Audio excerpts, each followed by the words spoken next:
really confusing about it was I gave him like a massive intro. Yeah, I know. I said, ladies and gentlemen, please welcome an actor who's held in such high esteem. Please welcome the brilliant Sir Patrick Stewart. And then he came up and did that. From where I was sitting, I can see your belly. Sorry, I'm waiting for the punchline. Go on. No, seriously, go on. You can see my belly, and we can all see you dying right now. I want to speak to James here. It's James, isn't it? You know that strangely satisfying rush when someone who's been smiling in your face but trash-talking behind your back finally gets called out? Now picture that feeling on blast. Add in forced laughter, cringe sing-alongs, and a heavy dose of Hollywood ego. And boom, that's what this story's about. This isn't your average celebrity drama. This is a full public meltdown caught in HD for everyone to see. What makes it even juicier? This wasn't some random hate train or a one-time slip-up that spiraled out of control. Nah, this was years, maybe decades, of people quietly whispering, yeah, that guy's impossible to deal with, finally blowing up for the whole world to witness. The mask didn't just slip, it shattered, and once it did, every old story started pouring out, all painting the same picture loud and clear. James Corden didn't just fall from grace, he tripped over his own ego, rolled down the hill, and somehow still managed to blame everyone else while he fell. The wildest part. To really get why people are so entertained by this downfall, you've got to rewind to the time when James Corden was actually loved. Sounds crazy now, right? But it's true. Back in 2007, James co-created Gavin and Stacey with Ruth Jones, and the show completely blew up across the UK. It was funny, honest, and felt like real life. The kind of show people quoted with their co-workers the next morning. James played Smithy, loud, immature, annoying, but still kind of lovable. And fans adored him for it. Overnight, he went from just another actor trying to make it to one of the biggest names in British TV. That was his golden era, the moment that could have cemented his legacy forever if he'd just stayed humble. But according to people who were close to him, that down-to-earth vibe didn't stick around for long. Fame hit James fast, and it hit hard. Folks on set said his attitude flipped overnight, like one minute he was chill and humble, and the next he was acting like the boss of everyone. The world got to see James Corden as a fat pussy. Look, you can't keep eating as much as you want and as shitty a food as you want. You just can't. That is not something that anybody wants to hear, though. People loved it until James Corden said something. If making fun of fat people made them lose weight, there'd be no fat kids in schools and I'd have a six-pack by now. We're not all as lucky as 𝗲𝗺𝗲, you know? We don't all have a sense of superiority that burns 35,000 calories a day. A great opportunity to literally save lives. He took the easy way out. Of course, you can always get applause for saying, oh, let's boo the mean man who's told the truth. That's not brave. Rob Brydon. Yes, that Rob Brydon, apparently had to pull him aside just to tell him to calm down. Even James's own sisters warned him not to turn into that guy, which seriously says a lot. When your own family has to check your ego before you've even reached your peak, that's not just family concern, that's a flashing red flag. But instead of listening, James doubled down. He rode his Gavin and Stacey fame straight into sketch shows and movie gigs, but almost every project crashed and burned. Horn and Corden got torn apart by critics, and people were starting to see the cracks in his nice guy image. Then came lesbian vampire killers, and wow, that one became a full-blown meme for all the wrong reasons. The reviews weren't just bad, they were brutal. Critics shredded the movie, and audiences weren't feeling it either. But instead of stepping back and reflecting, James went full defense mode. Every bit of criticism felt like a personal attack to him, and every failure somehow became somebody else's fault.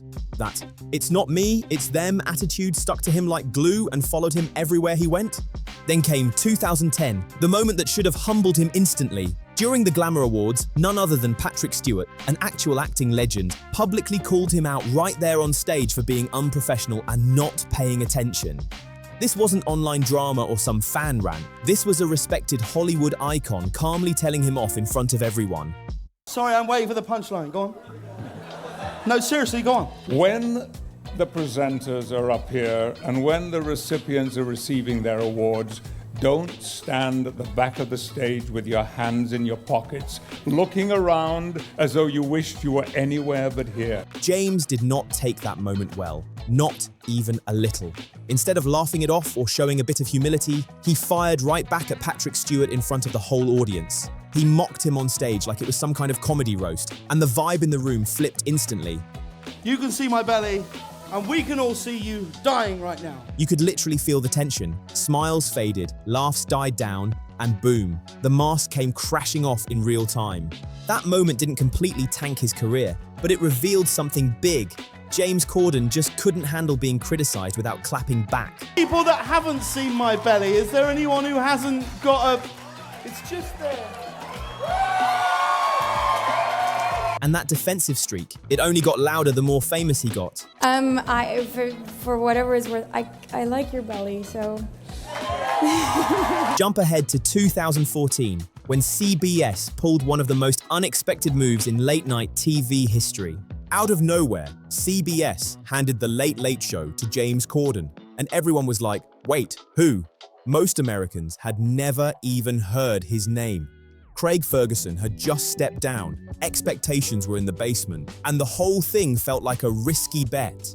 But then CBS stumbled onto a secret weapon, Carpool Karaoke, and everything flipped. Here's the crazy part, it actually blew up. Watching A-list celebrities singing off-key while stuck in traffic turned into instant gold. Adele, Lady Gaga, Paul McCartney, clip after clip went viral, stacking billions of views across the internet. In what felt like a blink, James Corden was everywhere. Award shows, movies, Broadway, animation voiceovers, red carpet hosting gigs. His face was on every screen you looked at. America completely bought the charm. He wasn't edgy or dark. He wasn't out to offend. He played the sweet, cheerful British guy who just wanted everyone to have a laugh. He was the perfect face for a safe, advertiser-friendly version of late-night TV.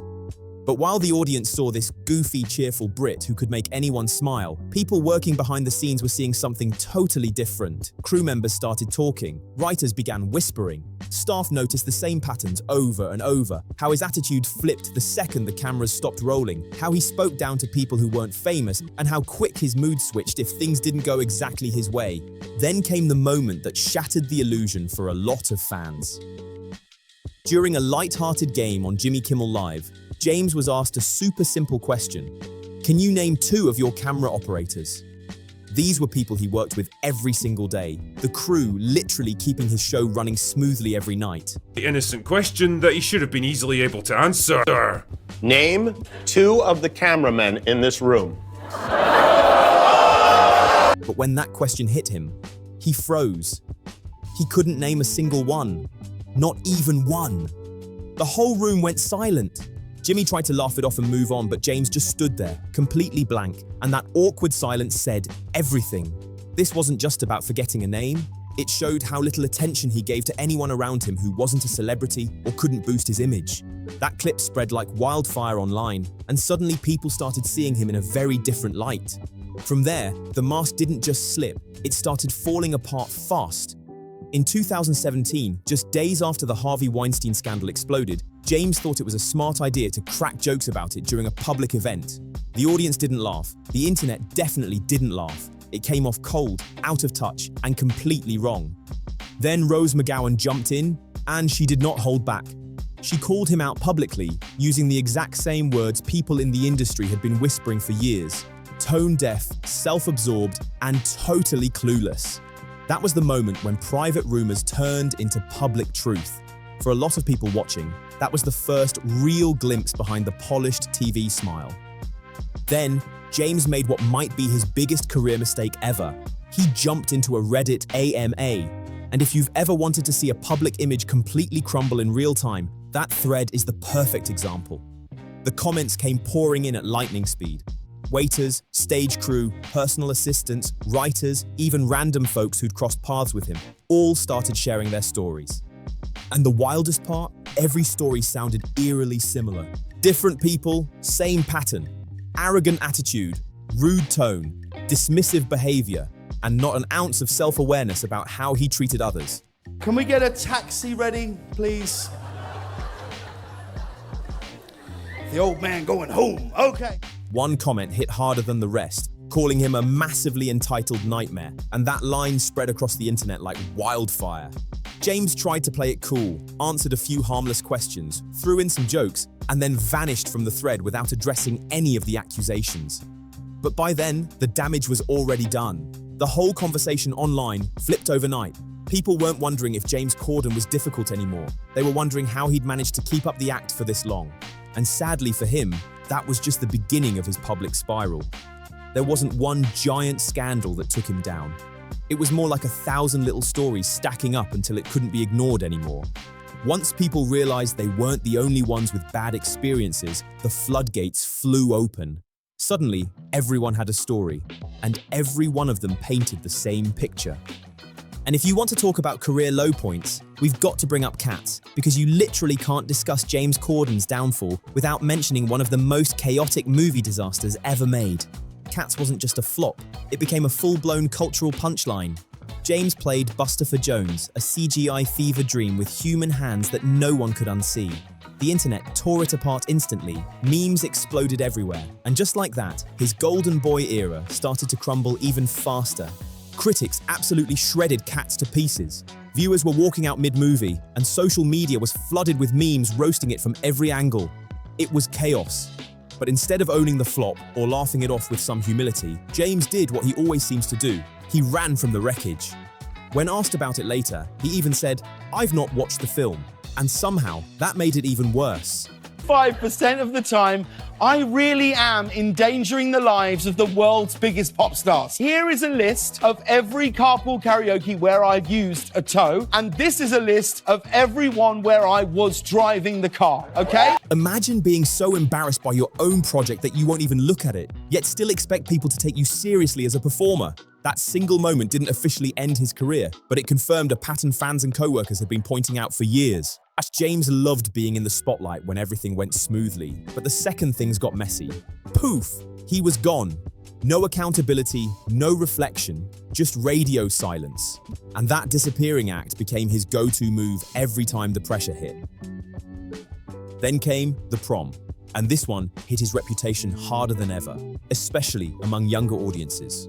James, a straight man, took on the role of a flamboyant gay character, and the portrayal felt outdated and overdone.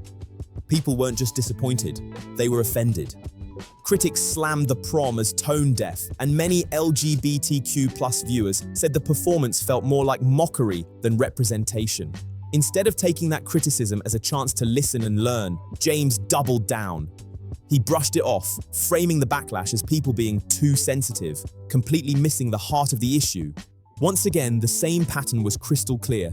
When James Corden gets called out, empathy doesn't show up. No reflection, no understanding, just defensiveness and distance. And at that point, even longtime fans were starting to check out. But the moment that officially locked in James Corden's public villain era didn't go down on a movie set or a red carpet. It happened inside a restaurant in 2022. The owner of the famous New York spot Balthazar didn't try to handle it quietly or smooth things over behind closed doors. He went full public mode. He straight up banned James Corden and posted about it for everyone to see. He even called him, quote, "the most abusive customer my staff has ever dealt with in 25 years. That's not something you just brush off." According to several reports, the scene got tense fast. James allegedly lost his temper over his wife's omelette being made wrong, not once, but twice. Instead of calmly fixing it, he reportedly snapped at the servers, accused them of not doing their jobs, and made the whole room uncomfortable. Witnesses said you could feel the tension in the air. It wasn't just a bad moment, it was full-on chaos. This wasn't some petty misunderstanding or overblown rumor. This was a restaurant owner willing to risk headlines, controversy, and celebrity backlash just to defend his team. That says everything. By this point, the whispers about James being rude weren't whispers anymore. They were stories stacking up in plain sight. When the story exploded online, James tried to smooth things over, claiming it was all exaggerated. He said he didn't yell, that he only expressed frustration, but at that stage, nobody was buying it. The damage was already done, and once that story dropped, it was like opening Pandora's box. Suddenly, dozens of other stories started pouring out right behind it. Flight attendants, hotel staff, TV crews, writers, drivers. No matter the city, no matter the year, the stories all sounded the same. People described him ignoring his own family in public while snapping at employees like they were background noise. Others claimed he treated assistants like furniture, invisible until he needed something, then suddenly barking orders like it was nothing. Some directors even said flat out that James was the most difficult host they'd ever worked with. Writers alleged he tried to lowball their pay or slide in to take credit for jokes and ideas that weren't even his. Different projects, different teams, but somehow the exact same story kept repeating. And that's when it became clear that his whole nice guy act wasn't cracking. It was collapsing. Because here's the thing, James Corden wasn't taken down by one explosive scandal.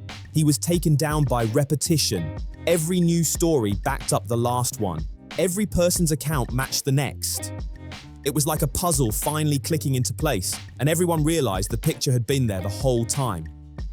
Even the Late Late Show started feeling off after that. The energy changed completely, the jokes didn't land the same, and the charm that once made him watchable just disappeared. That forced grin started feeling less like charisma and more like performance. Carpool Karaoke, the one thing that used to be his golden ticket, stopped hitting the same. Guests looked awkward instead of hyped. Segments felt rehearsed instead of fun. The magic was gone, and without that viral safety net to hide behind, all that was left was James Corden himself, and the world wasn't laughing anymore. Ratings started dropping fast. The viral clips that once ruled YouTube were suddenly barely getting traction, and Hollywood, in classic fashion, did what it always does when the energy shifts. It quietly pulled back. No major announcements, no public drama, just a slow fade into silence. And that silence spoke volumes. Then came April 2023, when James officially announced he was leaving The Late Late Show. He gave all the classic PR lines, said he wanted more time with his family, that he was looking for a fresh chapter, that he needed peace. It sounded polished, safe, and perfectly media trained. But let's be honest, when the industry starts cooling off on you and audiences stop buying what you're selling, spending time with family starts feeling a lot more like code for strategic exit. The era was done, even if no one wanted to say it out loud.